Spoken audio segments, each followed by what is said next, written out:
Welcome class, कैसे हैं आप लोग। अब हम इंडियन पॉलिटी की सीरीज़ के अंदर लेक्चर नंबर 6 स्टार्ट करने जा रहे हैं। पीछे के लेक्चर्स आपको ऊपर आई बटन में मिल जाएंगे। चैनल पर नए हैं तो चैनल को सब्सक्राइब कर लीजिए एंड बेल आइकन को प्रेस कर दें।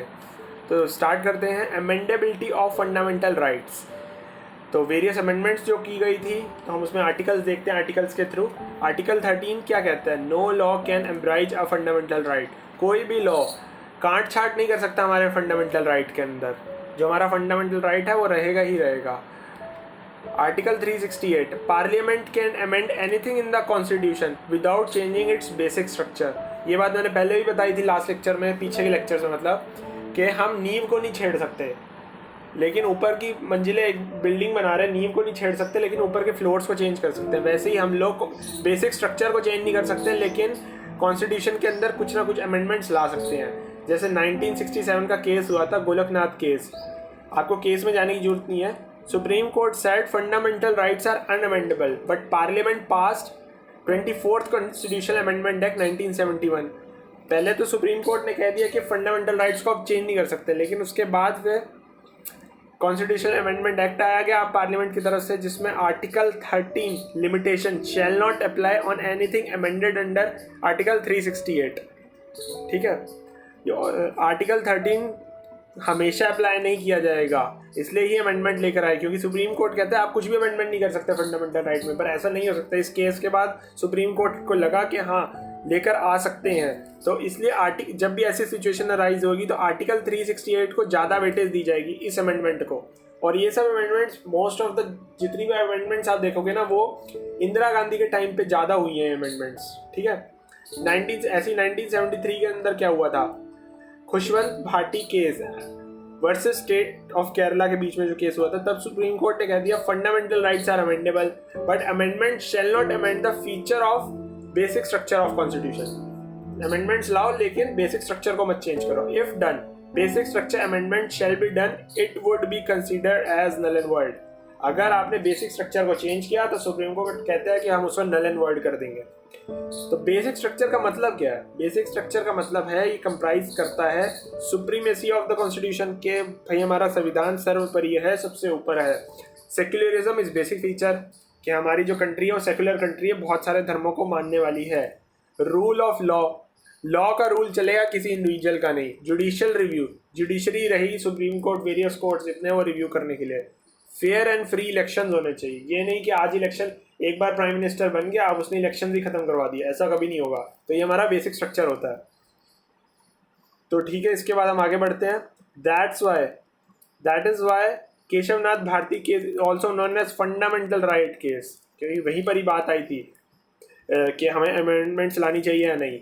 But in 42nd constitutional amendment act 1976, यहाँ भी इंदिरा गांधी के टाइम की बात है। Anything amended under article 368 shell not be challenge in the court.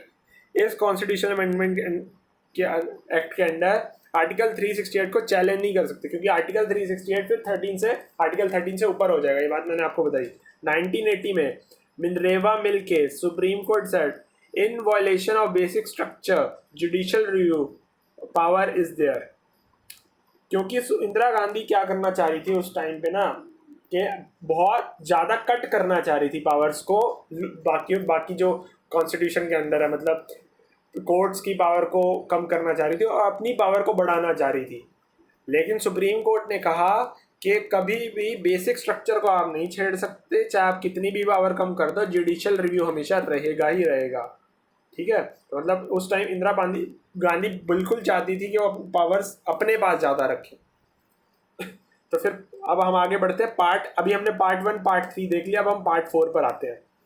Part 1 article 1 और 3 के बारे में बता रहा था। पार्ट 3 जो बता रहा था इसमें बता रहा था फंडामेंटल राइट्स। अब हम पार्ट 4 के अंदर क्या देखेंगे? DPSP, directive principle of state policy, ये सब पढ़ना है। और ये आर्टिकल 36 से 51 को कंप्राइज करती है। ठीक है, ये जो DPSP है बोरो की गई आयरलैंड से, based on government of India act 1935, instrument of instructions.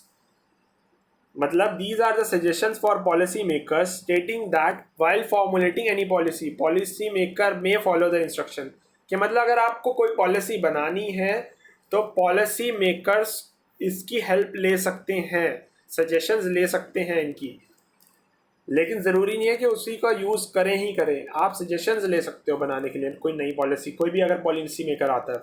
DPSP are welfare oriented non justiciable shall not be challenge and court.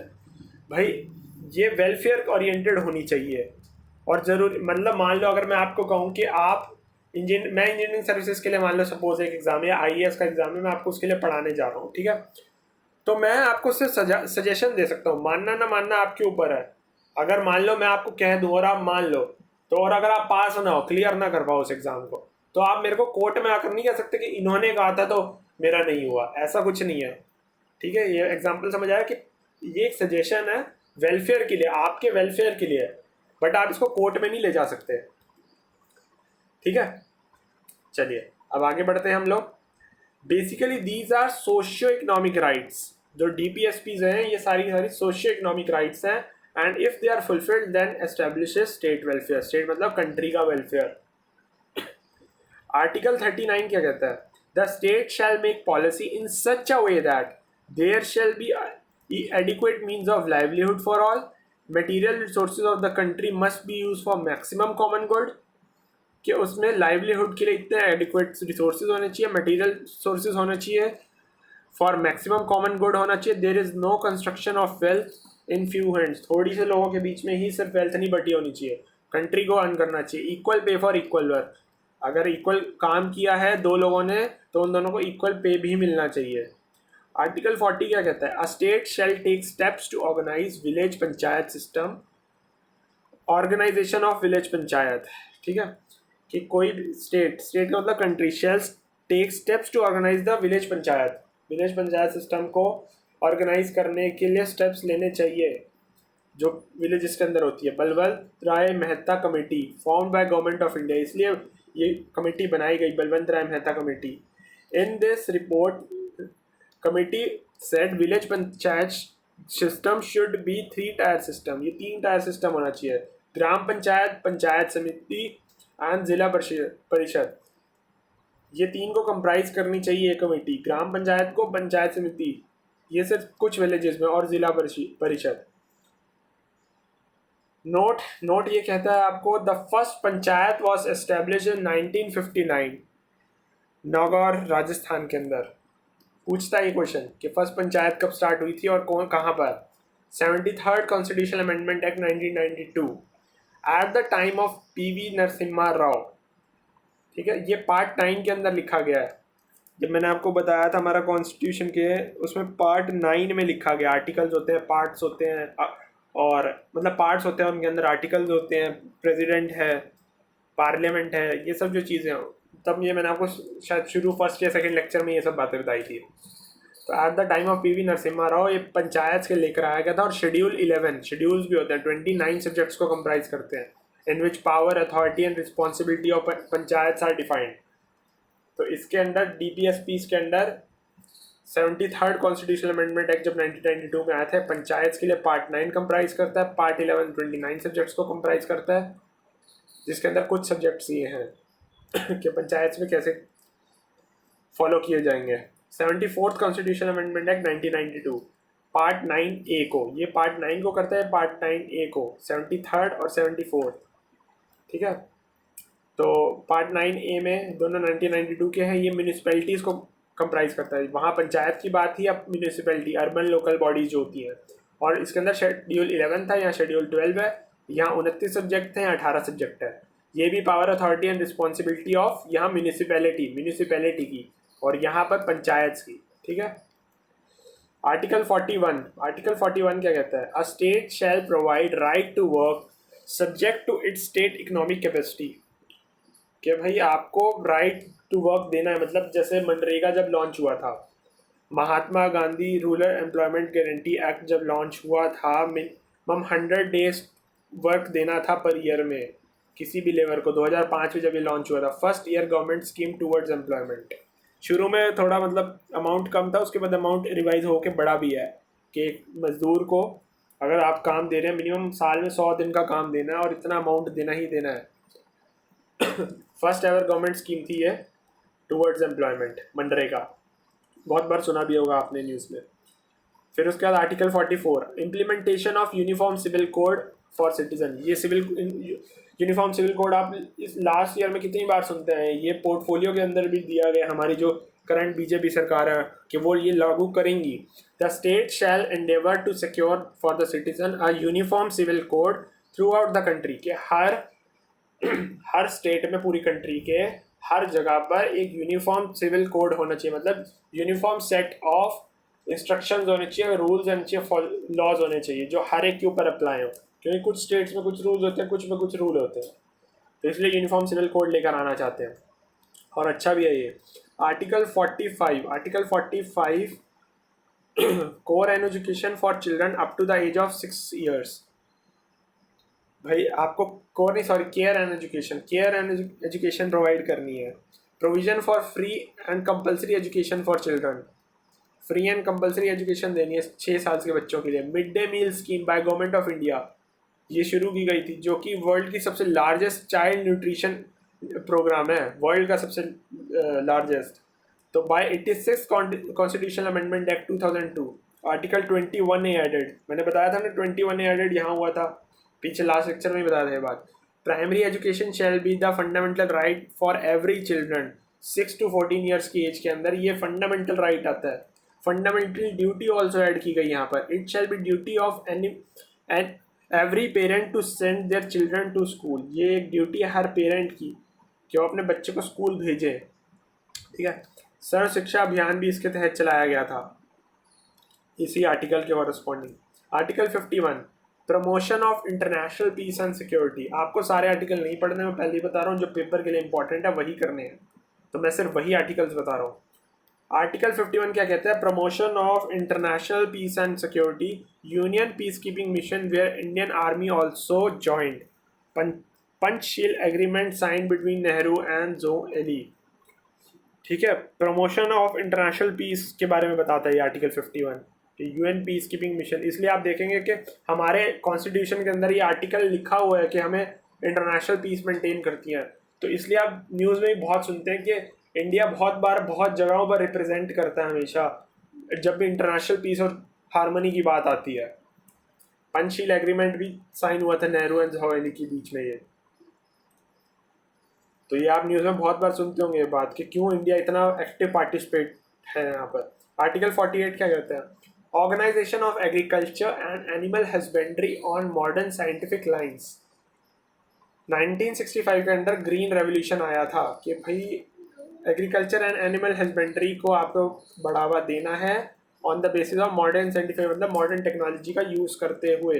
तो 1965 में पहली बार ग्रीन रेवोल्यूशन आया था। ये आइडिया किसका था, सी सुब्रमण्यन जो कि फूड मिनिस्टर थे उस वक्त, लेकिन इसको इम्प्लीमेंट किसने किया था, एम स्वामीनाथन, इसलिए इन्हें कहा जाता है father of green revolution in India.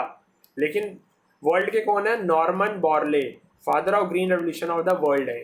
India के एम स्वामीनाथन है, आइडिया था सुब्रमण्यन का, लेकिन जो वर्ल्ड के हैं वो नॉर्मन बोरवे है, ठीक है। 48A आर्टिकल जो आया था, protection of forest environment and wild life, protection of forest environment and wild life के बारे में बताता है। अभी पार्ट 4 पढ़ लिया, पार्ट 4A पे आते हैं। Fundamental duty added by 42nd constitutional amendment act, ये पहले नहीं था इसलिए 4A के अंदर पार्ट में आया 4 के बाद, और ये अमेंडमेंट एक्ट के कॉरेस्पॉन्डिंग आया, बाद में ऐड किया गया है इसको। Borrowed from USSR, union Soviet socialist republics, ठीक है, ये यहाँ से बोरो किया गया है।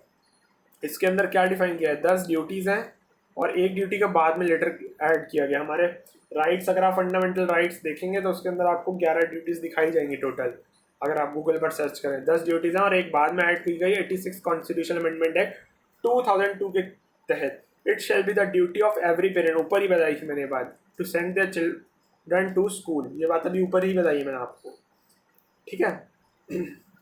अब हम आ जाते हैं पार्ट 5 तक। मेरे हिसाब से आपको सब चीज़ें क्लियर हो रही होंगी, समझ आ रही होंगी, मुश्किल नहीं है, ऑडियो की तरह समझते रहिए, सुनते रहिए, बस आप नोट्स भी बनाने की जरूरत नहीं पड़ेगी, बार बार सुनते रहिए, फ्री टाइम में खाना खाते हुए सुनिए, याद हो जाएंगी सब चीज़ें। Union executive, union legislature, union judiciary and office of CAGOI, ठीक है, अटॉर्नी जनरल ऑफ इंडिया की बात चल रही है। तो 4 इंस्टीट्यूशन इसमें रिटर्न है, ये चारों इंस्टीट्यूशन हैं। जो यूनियन एग्जीक्यूटिव है कि मैंने आपको पहले ही बताया था फर्स्ट क्लास में 4 पिलर्स जब बताए थे मैंने आपको, तो वही की ये बात है। तो union executive governs country with the help of law. जो यूनियन एग्जीक्यूटिव जैसे प्राइम मिनिस्टर वगैरह हैं, काउंसिल ऑफ मिनिस्टर्स हैं, ये गवर्न करते हैं कंट्री को with the help of law. Union legislature ये लॉ को बनाते हैं। यूनियन जुडिशरी एडजक्टिगेट्स लॉ, चेक करती रहती है, रिव्यू करती रहती है। ऑडिट ये मतलब एडजेक्टिव्स लॉ मतलब नल मतलब कैंसिल भी कर सकते हैं, और ये ऑडिटिंग करते रहते हैं, हर वक्त देखते रहते हैं कि भाई लॉ को प्रॉपर्ली फॉलो किया जा रहा है नहीं। ठीक है, तो यूनियन एग्जीक्यूटिव अब यहाँ आपको बातें सारी समझ आएंगी, कौन प्रेसिडेंट की क्या क्वालिफिकेशंस हैं, क्या क्या सैलरी है, क्या क्या रिस्पॉन्सिबिलिटीज़ है, सब आपको पता चलेगा। अब मज़ा ज़्यादा आएगा कि आपको प्रेसिडेंट के बारे में पता चलेगा, प्राइम मिनिस्टर क्या है उसके बारे में पता चलेगा। तो यूनियन एग्जीक्यूटिव किसको कंप्राइज करता है? President, vice president, council of minister and AGOI, attorney general of India. ठीक है, तो इसके अंदर काउंसिल ऑफ मिनिस्टर्स क्या है? इंक्लूडिंग प्राइम मिनिस्टर, मिनिस्टर का प्रधान मिनिस्टर, प्रधानमंत्री, मिनिस्टरों का minister, prime minister, and council of minister comprise करती है कैबिनेट को भी। कैबिनेट में कौन होते हैं? कैबिनेट का मतलब लोगों को पता नहीं होता, मतलब जो इन काउंसिल ऑफ मिनिस्टर्स के जो बहुत सारे मिनिस्टरों का संगठन है एक पार्टी के, उनके अंदर जो टॉप मिनिस्टर्स वो प्राइम मिनिस्टर हेड करते हैं उनको, और उसको ही आप कैबिनेट कहते हो। तो कैबिनेट को प्राइम मिनिस्टर हेड करते हैं और काउंसिल ऑफ मिनिस्टर को भी प्राइम मिनिस्टर ही हेड करते हैं। तो cabinet is a subset of council of minister. ठीक है, दोनों का हेड करते हैं प्राइम मिनिस्टर, और कैबिनेट क्या है? टॉप मिनिस्टर्स का संगठन। प्रेसिडेंट, अब हम प्रेसिडेंट पर आते हैं। Called as head of the state, ये तो मैंने आपको बताया ही था रिपब्लिक और वहाँ पर जब डेमोक्रेसी के बारे में समझाया था मैंने आपको। He is a nominal executive. ठीक है, ही रिप्रेजेंट्स द स्टेट, मतलब कंट्री, पूरी कंट्री को रिप्रेजेंट करते हैं। नॉमिनल एग्जीक्यूटिव, ठीक है, मतलब एक तरह से अंदर आ जाए भाई, सारी की सारी जो पावर्स है वो प्राइम मिनिस्टर के पास जाता है, इनका बस साइनिंग अथॉरिटी है। मजे पावर्स के जो मजे उठाते हैं वो प्राइम मिनिस्टर उठाते हैं, प्रेसिडेंट नहीं। आर्टिकल 52, अब प्रेसिडेंट की रिस्पॉन्सिबिलिटीज़ भी आर्टिकल्स के थ्रू लिखी हुई है हमारे कॉन्स्टिट्यूशन के अंदर, तो ये भी बड़ी अच्छी बात है ना। Article 52, there shall be a president of union of India, भाई एक पूरे भारत का एक प्रेसिडेंट होगा। आर्टिकल 53 क्या कहता है? President shall be the supreme commander of armed forces and all the executive action of union are done in under his name, कि वो सारी की सारी आर्म्ड फोर्सेज, नेवी, एयरफोर्स और आर्मी, इन सब के सुप्रीम कमांडर हैं, और एग्जीक्यूटिव एक्शंस सारे के सारे इनके नेम के अंडर ही लिए जाएंगे। ठीक है, आर्टिकल 54 ये क्या बताता है कि इलेक्शन ऑफ प्रेसिडेंट कैसे होता है। पर मैं आपको इससे पहले बात बताता हूँ, जैसे पार्लियामेंट शुरू में बताया था, लोकसभा, राज्यसभा और प्रेसिडेंट को कंप्राइज करती है। लोकसभा में कितने मेंबर होते हैं? 545, जिसमें 543 इलेक्ट होते हैं, 2 होते हैं एंग्लो इंडियन मतलब भाई वो थे, उनके पेरेंट्स बाहर कर थे लेकिन वो इंडिया में ही रह गए और इंडिया में ही उनकी सिटीजनशिप हो गई, तो ये भी प्रेसिडेंट इनका रिजर्व कोटा होता था, लेकिन अब ये भी नहीं रहा, सारे के सारे 545 इंडियन ही है कम्प्लीटली। तो नॉमिनेटेड बाय प्रेसिडेंट, ये भी प्रेसिडेंट के द्वारा ही नॉमिनेटेड किए जाते हैं। और 543 हैं इलेक्ट किए जाते हैं, जो कि आप इलेक्ट करते हो जिनको आप थ्रू वोटिंग। राज्यसभा में 245 है, 233 इलेक्ट किए जाते हैं, 12 नॉमिनेट किए जाते हैं प्रेसिडेंट के द्वारा। 233 आप इलेक्ट करते हो, एज अ पब्लिक इलेक्ट करती है, और 12 नॉमिनेट करते हैं। जैसे आप सचिन तेंदुलकर को आपने इलेक्ट कर रखा है, या फिर हेमा मालिनी जी हैं उनको इलेक्ट कर रखा है, नॉमिनेट कर रखा है। ठीक है, इलेक्ट नहीं, नॉमिनेट कर रखा है, तो ये प्रेसिडेंट द्वारा नॉमिनेट किए गए हैं। President shall be elected by electoral college comprising all elected MPs and elected MLAs including Delhi and Pondicherry 2 union states. भाई MP MLA जो स्टेट्स के हैं, साथ ही 2 यूनियन टेरिटरीज़ के भी, जो कि दिल्ली और पौंडीचेरी हैं, तो उनका इलेक्शन ऐसे किया जाता है प्रेसिडेंट का कि ये इलेक्ट होते हैं इलेक्टोरल कॉलेज कंप्राइजिंग ऑल सारे MPs इलेक्टेड वाले, नॉमिनेट वाले नहीं, सिर्फ इलेक्टेड वाले, ये लोग ही उनको वोट करते हैं। MPs MLA स्टेट्स के और दिल्ली और पौंडीचेरी यूनियन टेरिटरीज़ के प्रेसिडेंट को इलेक्ट करने के लिए। ठीक है, नोट है, nominated MPs and MLAs have no role. मैंने बताया ना, नॉमिनेट का कोई रोल नहीं है, सचिन तेंदुलकर नहीं कर सकता, हेमा मालिनी जी नहीं कर सकती, लेकिन जो इलेक्ट किए गए पब्लिक के द्वारा वो कर सकते हैं। आर्टिकल 55 क्या कहता है? आर्टिकल 55 कहता है method to elect the president called as proportional representative system and single transferable vote, PRSSTV बोलते हैं इसको शॉर्ट फॉर्म में। बहुत बार आपको पेपर में मिलेगा भी ये वर्ड सुनने को। मेथड है ये उनको इलेक्ट करने का, प्रोपोर्शनल रिप्रेजेंटेटिव सिस्टम। बताता हूँ क्या है ये। It is indirect method of election. MP and MLA vote on behalf of public. आप MP MLA को सिलेक्ट करते हो लोकसभा राज्यसभा के लिए वोट देके, और वो आगे इलेक्ट करते हैं प्रेसिडेंट को, तो इसलिए इनडायरेक्ट मेथड है ये। ठीक है, चलिए अभी आगे मैं आपको कल बताता हूँ, अगले लेक्चर में बताता हूँ ये सब। काफ़ी लंबा लेक्चर हो गया, फर्स्ट टाइम इतना 20 मिनट से ऊपर का खींच रहा है। अगर आपको लेक्चर अच्छा लग रहा है, तैयारी करते रहिए कॉन्टिन्यूस, और वीडियो को लाइक कीजिए, सब्सक्राइब कीजिए, चैनल को बेल आइकन प्रेस कीजिए, एंड दोस्तों के साथ शेयर कीजिए जो लोग भी प्रिपेयर कर रहे हैं। एंड हम लोगों का टेलीग्राम पर भी चैनल बना हुआ है, जॉब सीकर नौकरी की तलाश के नाम से। सारे सोशल अकाउंट्स पे यही इसी नाम से चैनल बना हुआ है, तो प्लीज़ चैनल को सब्सक्राइब कीजिए, सपोर्ट कीजिए, एंड इस फैमिली को ग्रो कीजिए। वीडियो कैसा लगा आपको, मेरी मेहनत कैसी लग रही है, कमेंट सेक्शन में ज़रूर मेंशन कीजिए। डिस्क्रिप्शन में आपको सब सारे लिंक्स मिल जाएंगे। Thank you for the class.